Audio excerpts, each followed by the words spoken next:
بسم الله الرحمن الرحيم والمرسلات عرفا فالعاصفات عصفا والناشرات نشرا فالفارقات فرقا فالملقيات ذكرا عذرا أو نذرا إنما توعدون لواقع فإذا النجوم طمست وإذا السماء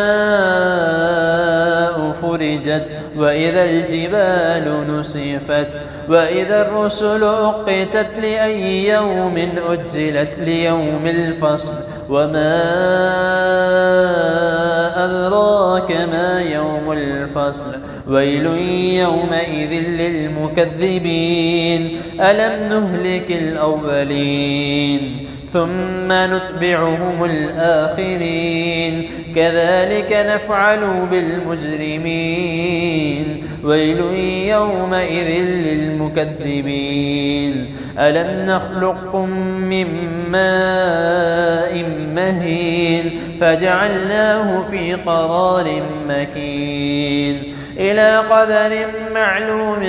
فقدرنا فنعم القادرون ويل يومئذ للمكذبين ألم نجعل الأرض كفاة أحياء وأمواتا وجعلنا فيها رواسي شامخات وأسقيناكم ماء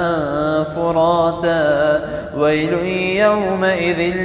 للمكذبين انطلقوا إلى ما كنتم به تكذبون انطلقوا إلى ظل ذي 3 شعب لا ظليل ولا يغني من اللهب إنها ترمي بشرر كالقصر كأنه جمالة صفر ويل يومئذ للمكذبين هذا يوم لا ينطقون ولا يؤذن لهم فيعتذرون ويل يومئذ للمكذبين هذا يوم الفصل جمعناكم والأولين فإن كان لكم كيد فكيدون ويل يومئذ للمكذبين إن المتقين في ظلال وعيون وفواكه مما يشتهون كلوا واشربوا هنيئا بما كنتم تعملون إنا كذلك نجزي المحسنين ويل يومئذ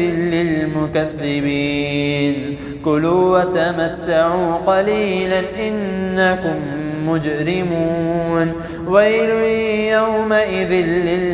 للمكذبين وإذا قيل لهم اركعوا لا يركعون ويل يومئذ للمكذبين فبأي حديث بعده يؤمنون.